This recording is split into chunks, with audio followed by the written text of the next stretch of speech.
Sesi mengaji, belajar Islam lebih dekat.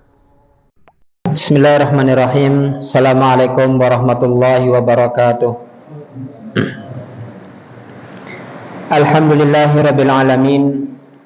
Wassalatu wassalamu ala nabiyyina Muhammadin wa ala alihi wa ashabihi wa man tabi'ahum bisanin ila yaumiddin.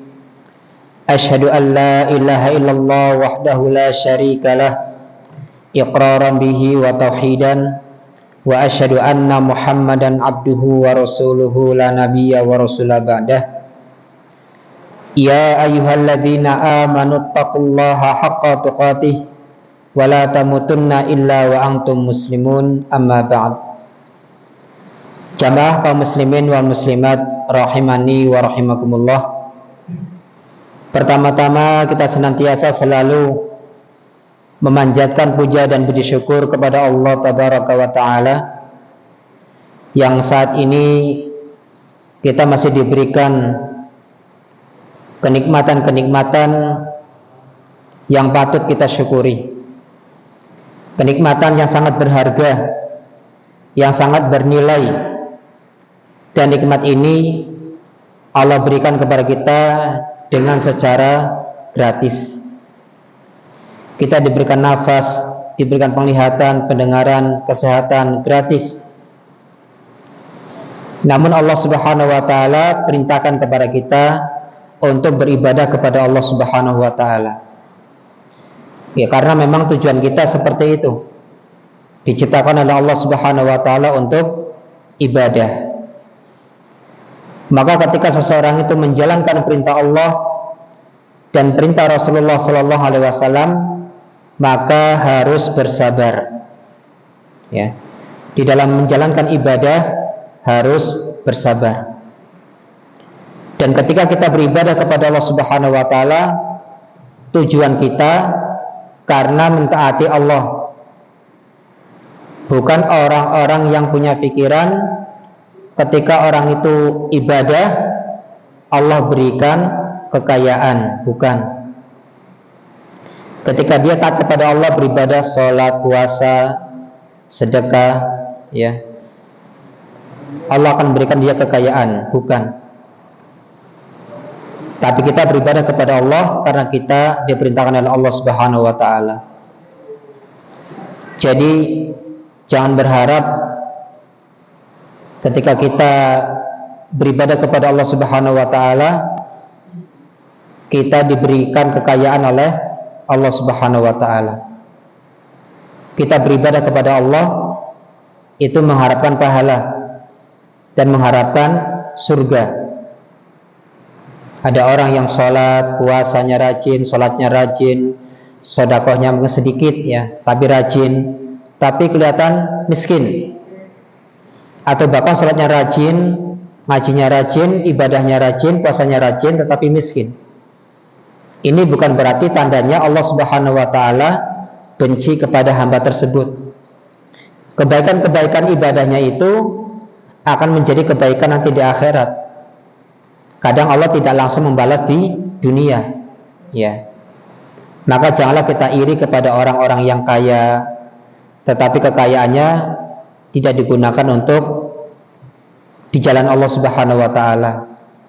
Pelit, tidak mau bersedekah, tidak mau berinfak, tidak mau membantu saudaranya yang kesusahan, ya. Nah, maka dari itu, ya, kita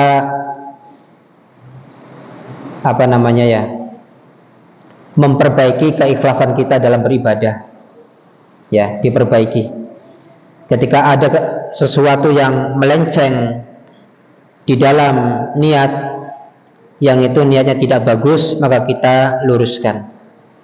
Saya beribadah, saya begini beramal karena Allah Subhanahu wa Ta'ala, bukan karena mengharapkan pujian dari manusia. Nah, sekarang ini menyindir sedikit, mau pencoblosan, ya. Banyak orang-orang yang membayar orang lain lah istilahnya, agar memilih, ya. agar memilih, atau membuat jalan menjadi bagus, ya, dan kebaikan-kebaikan yang lainnya, ya. Walaupun dia mengeluarkan uang sampai 1 miliar, 2 miliar, kalau niatnya bukan karena Allah Subhanahu wa taala, itu akan menimbulkan kekecewaan. Orang yang tidak ikhlas di dalam kebaikan itu akan menimbulkan kekecewaan, ya. Banyak orang-orang, ya maaf, para calon-calon ketika mereka menyumbang karpet di masjid, kemudian mengaspal jalan, ketika tidak jadi, karpet masjidnya diambil lagi, aspalnya dirusak, ya. Ini kenapa? Karena tidak ikhlasnya dia dalam kebaikan, ya. Nah, pentingnya kita meluruskan niat, ya, di dalam kebaikan. Antum juga memberikan nafkah kepada anak, istri. Tujuannya apa? Karena taat kepada Allah Subhanahu wa taala. Allah yang menyuruh, ya. Kalau orang itu ikhlas dalam kebaikan, insya Allah hatinya menjadi tenang, hatinya menjadi nyaman, dan dadanya akan lapang. Tidak ada kekecewaan, nggak ada, ya. Ya, maka dari itu kita senantiasa memperbaiki hati kita ketika hati kita ini mulai terasa sakit, ya, karena adanya gangguan syaitan yang merusak niat seseorang. Nah, kita juga menuntut ilmu niatan karena Allah Subhanahu wa taala, ya. Alhamdulillah pada malam hari ini Allah mudahkan saya bisa datang lagi ke sini membagi ilmu, dan juga antum, ya. Semoga ilmu yang saya sampaikan ini bermanfaat untuk saya sendiri yang menyampaikan dan juga bermanfaat untuk antum semuanya. Kita lanjutkan pembahasan kita kemarin, ya. Ini pembahasannya cukup lumayan panjang, ya, tentang masalah hal-hal yang harus dilakukan berkenaan dengan kematian seseorang dari semenjak kematiannya sampai nanti kepada penguburannya. Kemarin baru sampai 4 poin yang kita bahas, ya. Yang terakhir, keempat, itu tentang masalah melunasi hutang mayit, ya. Jadi kalau seorang itu meninggal dunia, dia misalkan punya hutang, maka bayarkan hutang itu dari hartanya milik si mayit. Lah bagaimana Pak Ustadz kalau misalkan si mayit nggak punya harta tapi punya utang? Maka bisa dari keluarga-keluarganya, saudara-saudaranya yang lain berkumpul, ya, urunan lah untuk membayar hutangnya si mayit, tapi tidak ada harta warisan. Kenapa? Emang nggak punya duit, ya, malah punya utang, ya. Nggak punya duit malah punya utang. Atau bisa diambilkan dari zakat, ya, zakat mal, ya. Itulah gunanya zakat, untuk membantu orang-orang yang punya hutang. Hutangnya itu memang benar-benar ngutang karena butuh, bukan gengsi, ya. Tetangganya beli Avanza, dianya pengen Pajero misalkan, ya, akhirnya ngutang, ya. Bukan seperti itu. Ngutang karena memang butuh, ya, karena butuh, bukan ngutang karena keinginan, ya, beda. Ngutang karena butuh, bukan keinginan, ya. Sehingga Nabi Shallallahu Alaihi Wasallam itu bersabda, nafsul mu'mini mu'allaqatun bidainihi hatta yuqda anhu. Jika jiwa seorang mukmin itu tertahan masuk surga disebabkan hutangnya, sehingga hutangnya itu dilunasi terlebih dahulu. Insya Allah setiap kita pasti pernah punya hutang. Bahkan sekelas ustadz pun pernah punya hutang, ya. Bahkan pengusaha-pengusaha pun yang sudah gede kadang juga masih punya hutang, ya. Nah, hutang karena butuh, ya. Di sini yang kelima, kita lanjutkan, mengucapkan kalimat istirja. Apa kalimat istirja? Inna, ya, jangan inna lillahi tapi inna. Kalau inna itu beda, ya. Inna nunnya ditasydid. Inna lillahi wa inna ilaihi raji'un. Ini seperti dalam surat Al-Baqarah. Alladzina idza musibathum musibah qalu inna lillahi wa inna ilaihi raji'un. Kalau nggak salah surah Al-Baqarah ayat 156 apa 57 ya, lupa. Ya. Setelah Allah menjelaskan dalam ayat 155 itu tentang pasti manusia itu akan diuji dengan kelaparan, dengan ketakutan, kekurangan harta, kekurangan buah-buahan, ya.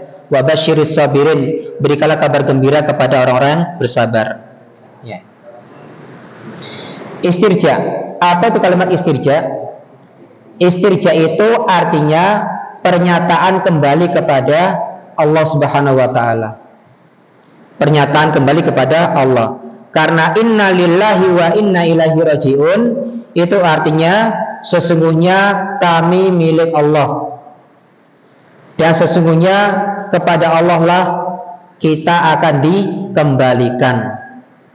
Jadi istirja itu pernyataan kembali kepada Allah. Sehingga inna lillahi wa inna ilaihi raji'un itu artinya sesungguhnya kami milik Allah dan sesungguhnya kami kepada Allah akan kembali. Iya.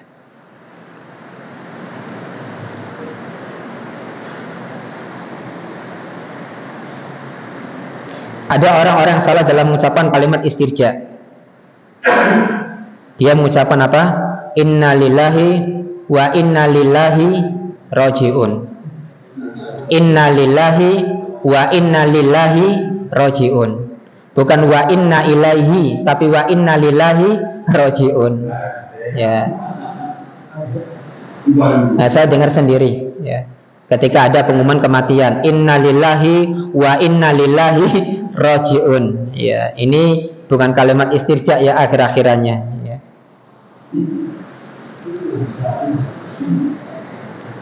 Kalau misalkan inna lillahi wa inna lillahi, ya, sesungguhnya kami milik Allah dan sesungguhnya kami milik Allah dikembalikan. Nah, seperti itu artinya, ya. Karena lillahi itu karena Allah atau milik Allah. Maka ketika mengucap kalimat istirja, baik itu ada orang yang meninggal atau terkena musibah kecelakaan, ya, maka ucapkan kalimat istirja, ya. Kita jatuh, ya. Kemudian berdoa dan bersabar. Kemudian kata beliau di sini, keluarga mayit diwajibkan bersabar, khususnya pada saat kematiannya. Ya, di sini Rasulullah SAW bersabda dalam hadis yang diriwayatkan oleh Imam Al-Bukhari dalam nomor hadis 1283, innamas sabru inda sodmatil ula. Sesungguhnya kesabaran itu terutama pada saat kejadian pertama kali. Jadi ketika terjadi pertama kali musibah, orang itu meninggal, dilihat. Karena kesabaran itu dilihat dari pertama kali bagaimana dia menyikapi musibah tersebut. Karena ada orang yang ketika terjadi musibah dia tidak sabar, dia menjerit-jerit atau sesuatu yang perbuatan yang Allah tidak ridhoi. Tapi lama kelamaan kemudian dia mikir lagi, kemudian menjadi sabar. Untuk sabar pertama kali di awal kejadian itu bukan sesuatu yang sangat mudah, sulit.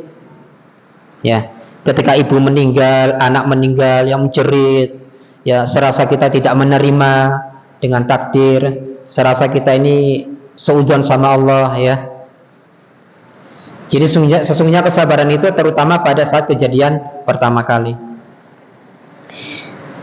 Kemudian hendaklah mereka memperbanyak doa dan mengucapkan kalimat istirja.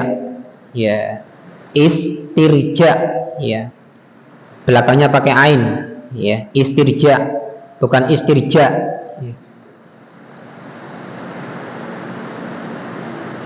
Rasulullah Shallallahu Alaihi Wasallam bersabda dalam hadis riwayat Imam Muslim nomor hadis 918, "Ma min abdin tusibuhu musibatun fayaqulu inna lillahi wa inna ilaihi raji'un. Allahumma ajurni fi musibati wa akhlif li khairan minha illa ajarahullahu ta'ala fi musibatihi wa akhlafa lahu khairan minha." Ya. Jadi di sini ketika terjadi musibah ada lanjutan doa di samping kita mengucapkan innalillahi wa inna ilaihi raji'un.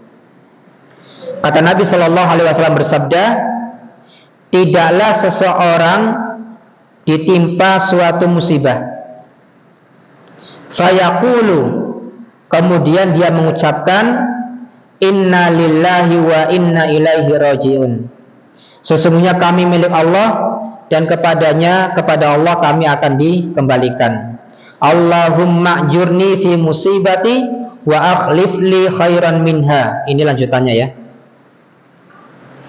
Yang artinya, ya Allah, berilah aku pahala dalam menghadapi musibahku ini dan berilah aku pengganti dengan yang lebih baik dari musibah itu. Ini kalau terjadi musibah, maka ucapkan inna lillahi wa inna ilaihi raji'un, Allahumma ajurni fi musibati wa akhlif li khairan minha. Hafal nggak Pak? Ya. Jadi lanjutannya Allahumma ajurni fi musibati wa akhlif li khairan minha. Ya. Ketika orang itu mengucapkan ini, illa ajarahullahu ta'ala fi musibatihi wa akhlafa lahu khairan minha.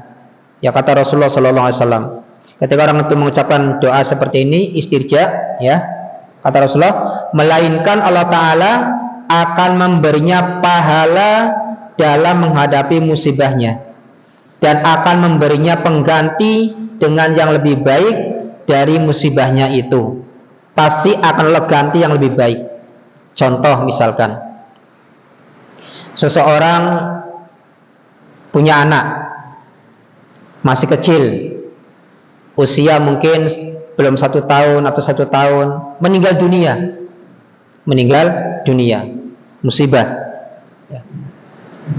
Siapa tahu Allah akan memberikan dia anak kembali, yang anak ini lebih baik daripada anak yang tadi yang meninggal.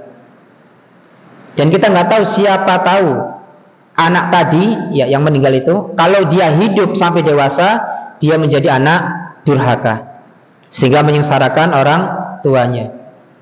Ya. Pokoknya setiap kejadian musibah yang menimpa seseorang pasti akan Allah ganti yang lebih baik. Antum HP-nya rusak, antum HP-nya hilang. Ternyata ketika beli lagi lebih bagus daripada HP yang kemarin HP-nya Vivo, sekarang iPhone, ya, iPhone apa Apple, ya.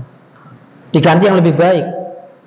Ada aja rezekinya, beli HP ternyata lebih bagus, kameranya 5, 10 misal, ya. Masya Allah. Motor hilang, misalkan motor Karisma, ternyata Allah ganti PCX misalkan, ya. Ya, kita nggak tahu, itu Allah yang mengatur. Yang penting kita bersabar, kita ucapkan kalimat istirja, ya. Maka di sini kata Rasulullah SAW, Allahumma ajurni fi musibati, ya. Ya Allah, berilah aku pahala. Pertama, ketika kita terjadi musibah pada diri kita, pertama kali kita minta pahala, ya.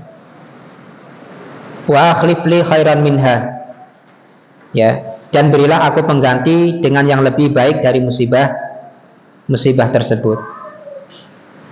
Ya. Tapi antum jangan terlalu berharap sekali ya. Katanya Allah kasih pengganti yang lebih baik, tapi sampai 1 bulan, 2 bulan kok nggak diganti-ganti nih, nggak bisa beli HP, ya sabar, ya sabar. Apa yang kita inginkan kadang lama sekali Allah kabulkan. Kadang yang tidak kita inginkan Allah kabulkan, Allah beri. Maka ketika terjadi musibah, berharaplah pahala dari Allah Subhanahu wa taala. Jangan terlalu berharap dengan mengganti, ya, berharap pahala. Nanti kalau mengharap mengganti terus ya, itu kalau lama tidak Allah berikan pengganti yang lebih baik, akan timbul kekecewaan, akhirnya apa? Suudzon kepada Allah Subhanahu wa taala.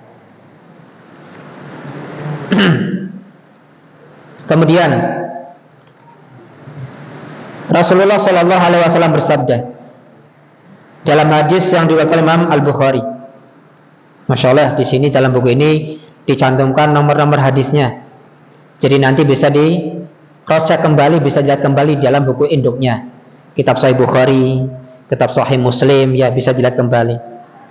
Dalam hadis yang lain diriwayatkan oleh Imam Al-Bukhari dalam hadis nomor 6424. Rasulullah bersabda, yaqulullahu ta'ala ma li'abdi al-mu'mini indi jazaa'un idza qabattu safiyahu min ahli dunya summa ihtasabahu illal jannatu.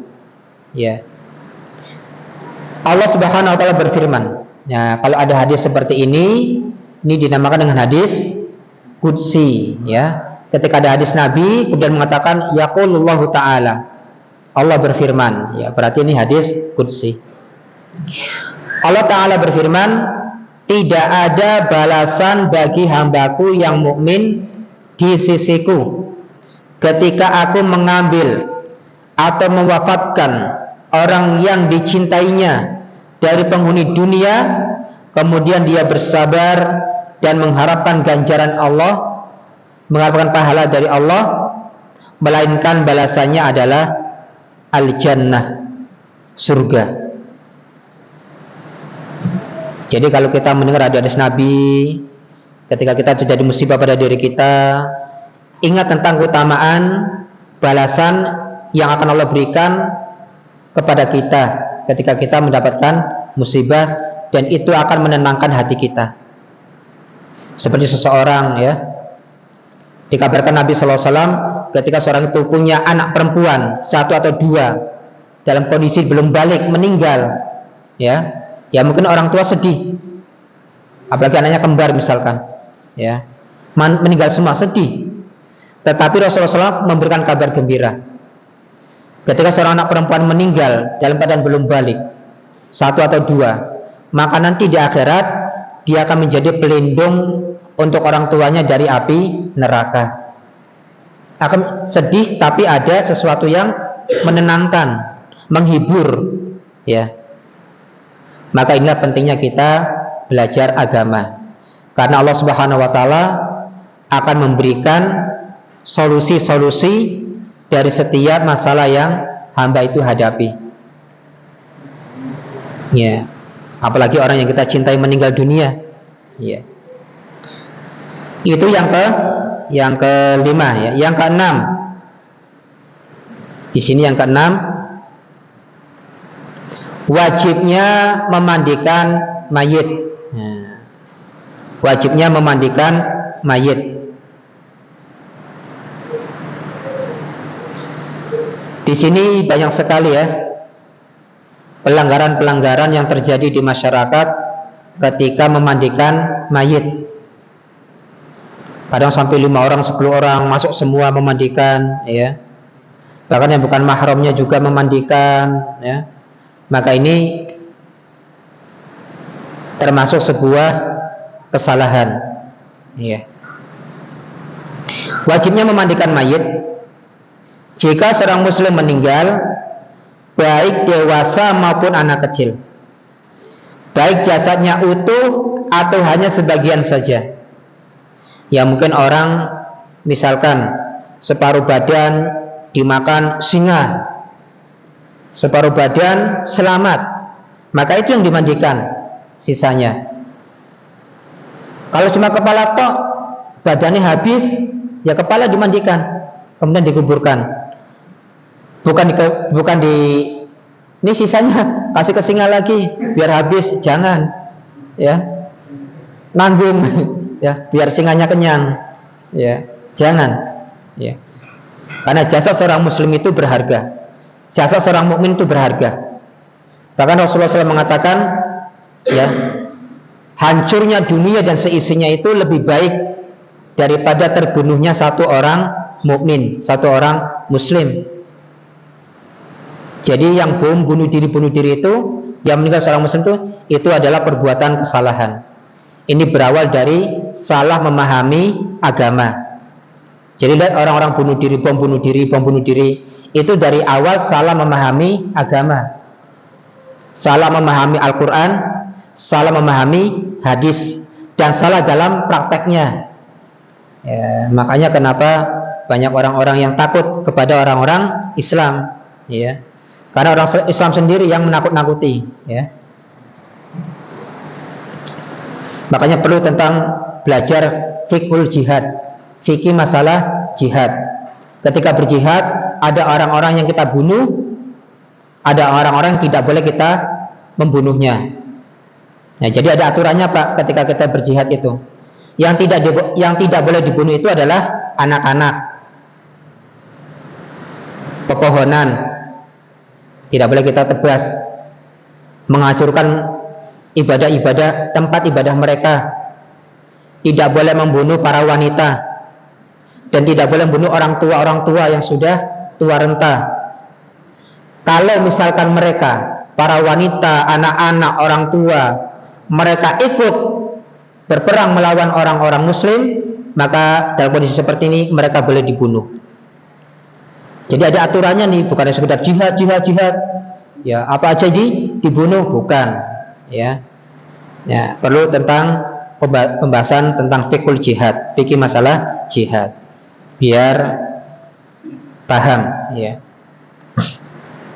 Dan kalau mendapatkan tawanan perang, diatur oleh Islam, ya.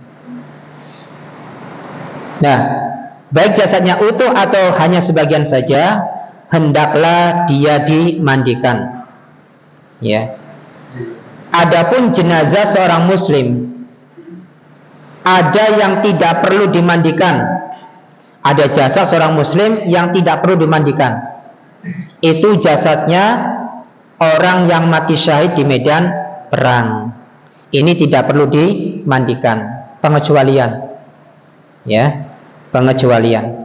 Orang yang mati syahid di medan perang, yang gugur karena dibunuh oleh tangan orang-orang kafir saat mereka berjuang di jalan Allah Subhanahu wa ta'ala. Karena nanti pakaiannya, darahnya ketika dibangkitkan menjadi saksi, ya, menjadi saksi.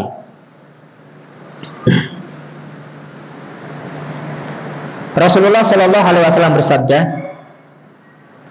dalam hadis yang diriwayatkan oleh Imam Ahmad. Di sini cantumkan nomor hadis 13.777 dengan sanad yang sahih, ya. La tughassiluhum fa inna kulla jurhin aw kulla damin yafuhu miskan yaumal qiyamah. Janganlah kamu memandikan mereka. Mereka siapa di sini? Orang yang mati syahid di medan perang. Janganlah kamu memandikan mereka.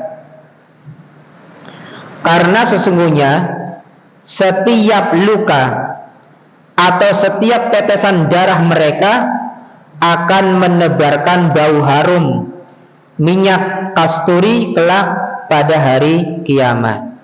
Jadi luka mereka, tetesan darah mereka itu ketika dibangkitkan nanti pada hari kiamat, maka akan menebarkan bau yang sangat harum. Di sini disebutkan minyak kasturi. Ya, mungkin ini salah satu minyak yang paling wangi, yang paling enak. Tapi nggak setiap minyak yang wangi itu disukai oleh kita, ya, karena kita memiliki atau menyukai wangi yang berbeda-beda. Ya. Tapi kalau minyak ini mungkin disukai oleh semua orang. Ya.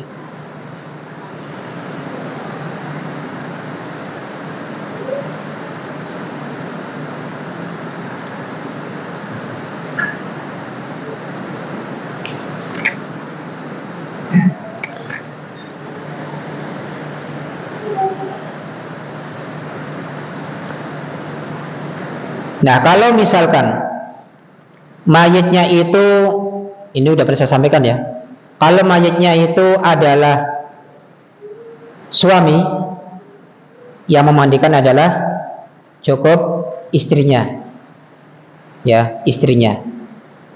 Atau bisa juga kalau istrinya kewalahan, bisa dibantu sama yang lainnya, pamannya misalkan, ya, atau anaknya yang laki-laki, ya. Kalau istri yang meninggal, maka yang wajib memandikan adalah suaminya. Kenapa? Karena antara suami istri tidak ada batasan aurat, bebas. Ya. Kalau anak kecil yang 7 tahun ke bawah, kalau dia perempuan, yang memandikan adalah ibunya. Kalau 7 tahun ke bawah, yang meninggal adalah laki-laki, yang memandikan adalah bapaknya. Kalau anak itu 7 tahun ke atas, 8 tahun ke atas, perempuan, gimana kan?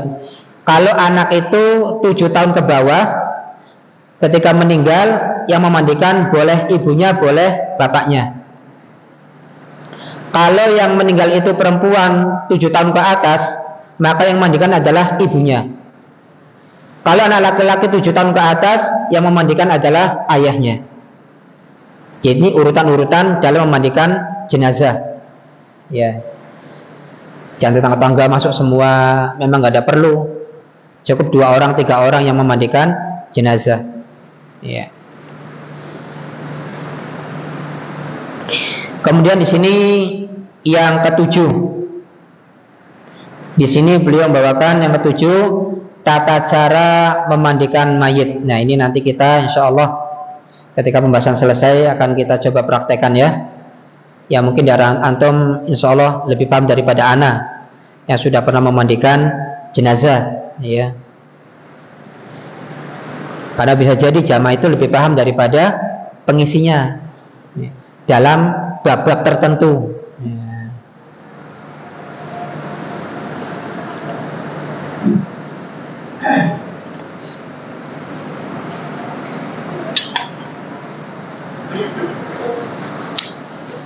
Tata cara memandikan mayit.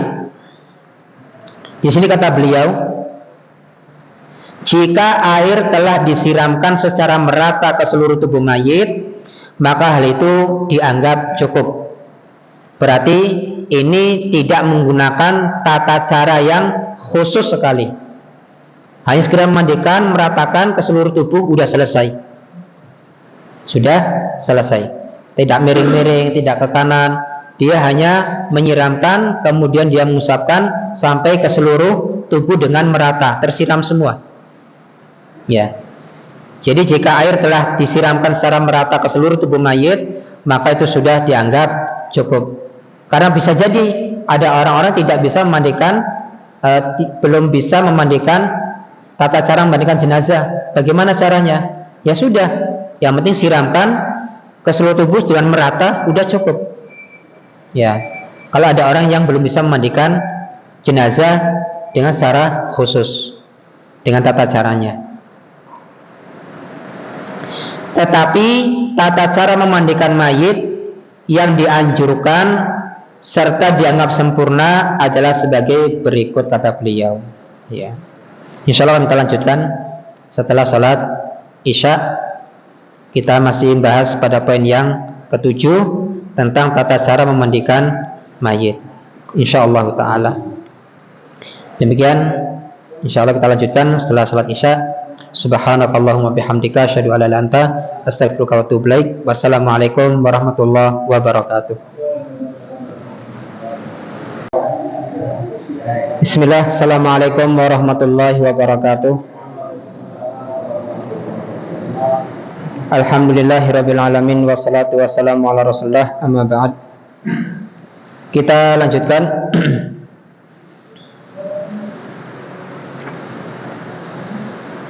Tadi ya mengenai wajibnya memandikan mayit.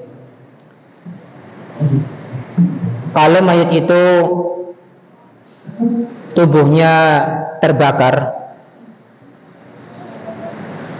atau jasadnya itu kalau dimandikan dengan air tubuhnya akan rusak, maka dalam kondisi seperti ini mayit cukup ditayamumkan saja.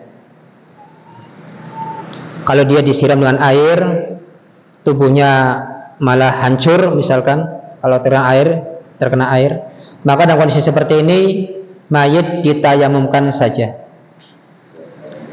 Kemudian bagaimana kalau misalkan dalam satu keadaan, karena ini juga dibahas ya, seorang wanita meninggal dunia di kalangan para laki-laki yang di situ tidak ada suaminya, ya, tidak ada mahramnya, ya, dimandikan apa ditayamumkan?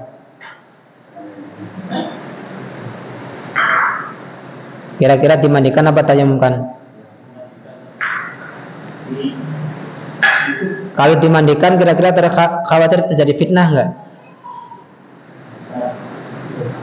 Pasti ada.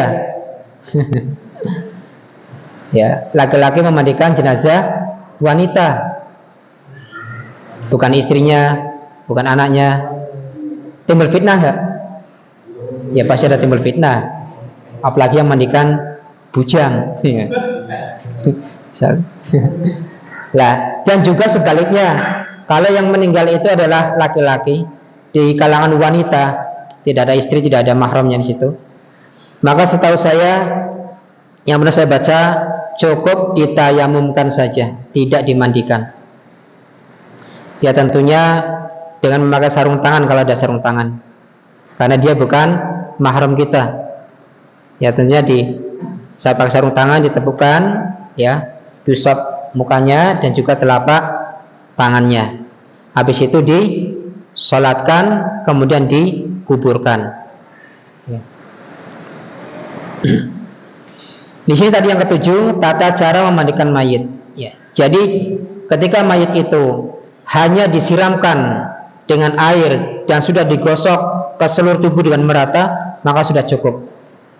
Ini kalau memandikannya tidak dengan secara sempurna. Sebagaimana antum ketika junub kan harus apa? Membersihkan kemaluan dulu, ya kan? Harus berwudu terlebih dahulu, menyela-nyela kepala dulu, disiramkan ke sebelah kanan dulu 3 kali, kiri 3 kali, baru semuanya. Lah kan antum biasanya kita kan kadang malas biasanya. Nah dalam kondisi seperti ini, yang penting kita mandi, disiram dengan air, dan air itu merata ke seluruh tubuh, maka itu sudah cukup. Dan dianjurkan untuk bagian-bagian telinga ini yang ke dalam ini dibasuh, ya, dibasuh. Itu sudah cukup. Atau antum ketika malas pakai gayung, pakai ember, ada kolam renang nih, langsung nyemplung, tidak masalah. Ya, mandi di situ. Ya, mandi di situ, maka sudah cukup.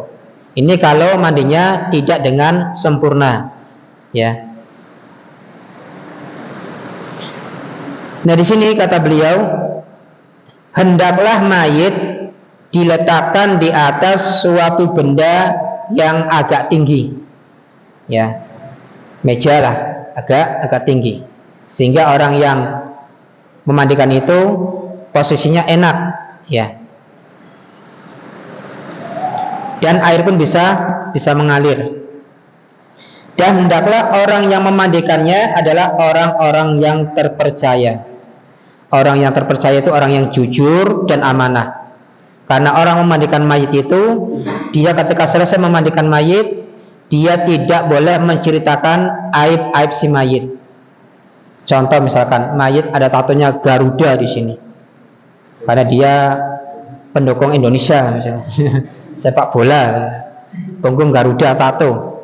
Ya, setelah mandikan dia mengetahui nih aib si mayit ada tatonya, maka dia tidak boleh menceritakannya. Ya, jadi pilih orang yang terpercaya, amanah, jujur. Jadi tidak sembarangan orang memandikan. Bahkan sekelas kiai, sekelas ustadz atau syekh misalkan ya, ahli agama, pilih di antara mereka yang amanah dan jujur. Ya, amanah dan jujur. Dan orang yang soleh. Ya. Dan kalau bisa bukan pelaku kesyirikan. Ya. Nabi Shallallahu Alaihi Wasallam bersabda dalam hadis yang diriwayatkan oleh Ibnu Majah, tapi di sini dikatakan dengan sanad yang dhaif, ya, dengan sanad yang dhaif, ya.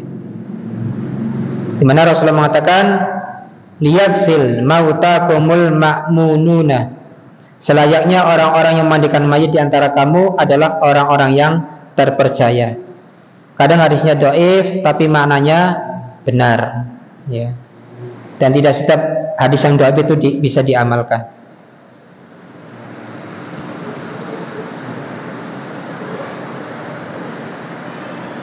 Kemudian di sini, jadi ada, udah kita bahas ya, udah lama sekali, tentang hal-hal yang diwajibkan seseorang itu mandi, ya. Masih ingat nggak Pak? Hal-hal yang mewajibkan apa? Hal-hal yang orang itu wajib mandi. Pertama, orang yang junub, ya. Dia mimpi basah misalkan, atau hubungan badan meskipun tidak keluar air maninya, tapi timba sudah masuk ke dalam sumurnya. Itu bahasa indahnya, ya. Biar nggak terlalu ini, ya. Junub, orang hubungan badan meskipun tidak keluar air mani, ya, maka dia wajib mandi. Kemudian orang yang haid, ketika selesai haid, selesai nifas, dan orang yang meninggal dunia, maka itu hal-hal yang wajib mandi, ya. Nah kemudian di sini kata beliau, kemudian menekan perutnya dengan pelan, ya. Ini tata cara mandikan mayit. Jadi sebelum dimandikan mayit itu, ya, sebelum dimandikan ini ditekan terlebih dahulu perutnya pelan-pelan. Antum nggak usah kenceng-kenceng. Boy, ben metu kabeh. Ya enggak, tekan, tapi tidak sampai nekan sekali, ya, ditekan, ya. Malah, ya, kalau perlu ditekan dengan agak keras ya ditekan, ya, tapi pelan-pelan, ditekan supaya apa? Supaya kotoran yang ada dalamnya keluar, baik itu BAB-nya atau BAK-nya, supaya dia keluar. Kemudian setelah keluar disiram, dicebokin, ya. Kemudian ditekan lagi, siapa tahu masih ada yang tersisa, masih ada yang keluar. Ketika ada yang keluar, cebokin lagi. Kemudian tekan kembali sampai ke bawah, tekan lagi, oh kayaknya udah bersih, nggak ada nih, ya sudah. Baru setelah itu nanti dimandikan dengan tata cara yang khusus, yang sempurna. Kemudian bagi yang mandikan, dia memakai sarung tangan. Yang memandikan itu memakai sarung tangan, ya. Jadi jangan sampai telanjangan begini, pakai sarung tangan. Atau boleh juga pakai yang kayak sarung dokter itu, ya, yang biasa buat operasi, ya, boleh pakai itu, ya.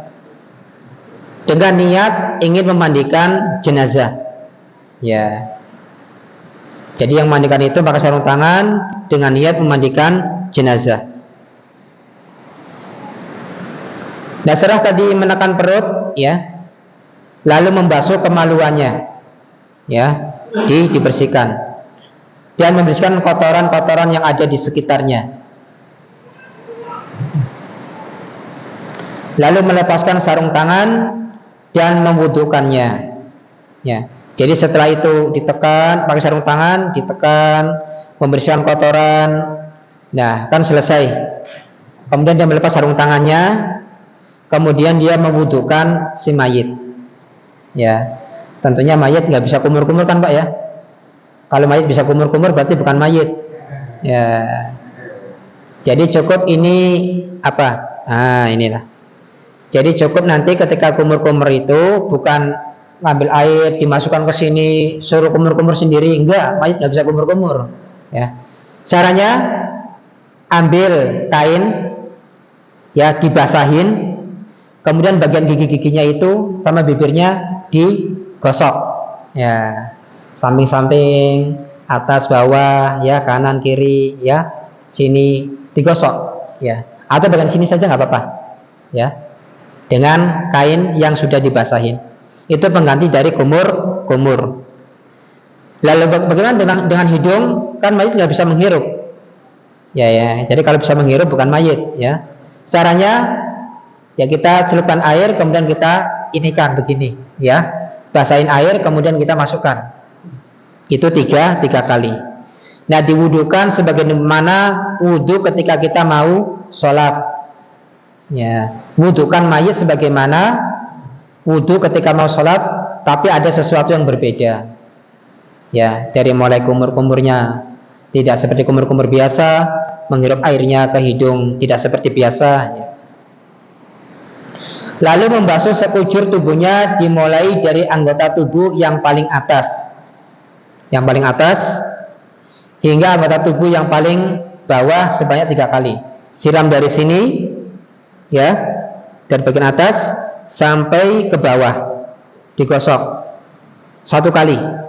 Ambil air lagi, guyur dari atas sampai bawah, gosok lagi, ya 2. Siram lagi dari atas ke bawah, kemudian udah 3. Baru yang kiri seperti sebelah kanan cara membasuhnya, ya.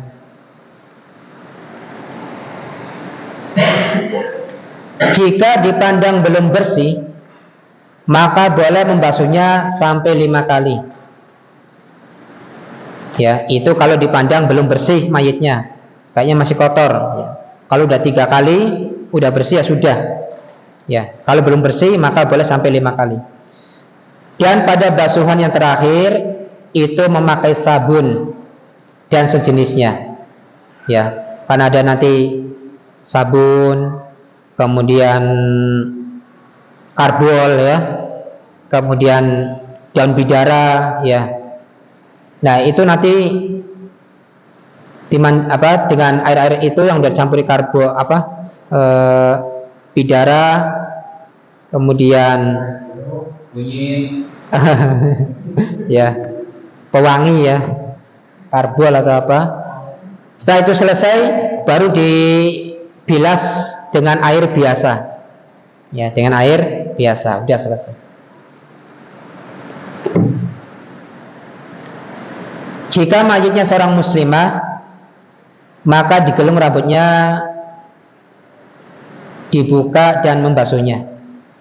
Maka gelungan rambutnya itu dibuka dan dibasuh. Ya, itu kalau mayitnya perempuan, ketika dalam kondisi digulung, itu dibuka gulungannya kemudian dibasuh. Ya, dibasuh. Setelah ini dibasuh, kemudian menggulungnya kembali. Nanti ketika wanita itu, ya, dia digulung, dikepang dengan 3 kepangan, ya. Karena Rasulullah SAW telah memerintahkan supaya rambut putri beliau dilakukan seperti itu saat jenazahnya dimandikan.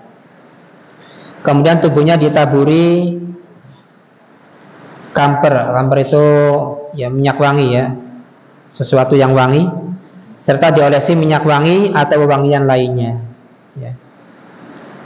Dan nanti di kain kafannya juga ditaburkan minyak wangi, ya. Masya Allah Pak, orang yang mati saja kalau dia seorang mukmin muslim sangat dimuliakan, apalagi ketika masih hidup, ya, lebih mulia lagi. Udah meninggal nih masih dimuliakan, dimandikan, kasih minyak wangi, ya, diurus. Kita kan kalau melihat orang yang sudah meninggal ditendang-tendang orang kan secara spontan kita juga akan marah, ya. Apalagi yang masih hidup. Ini aja yang bisa saya sampaikan, ya. Insyaallah poin ke-8 dan selanjutnya akan kita bahas pada pertemuan yang akan datang insyaallah taala. Karena di sini ada 22 poin. Kita baru bahas 7. Ya, masih banyak.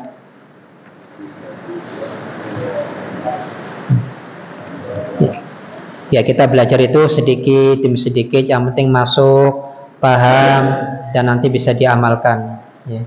Daripada banyak-banyak materi ternyata bubar, kelalen, ya, pada hilang semua. Sebagaimana para sahabat ketika belajar sama Rasulullah itu enggak satu juz, satu Al-Quran, enggak 10 ayat dipahami, diamalkan. Udah paham tafsirannya, udah diamalkan, belajar lagi 10 ayat. Seperti itu para sahabat, ya. Demikian yang bisa saya sampaikan. Ada pertanyaan enggak?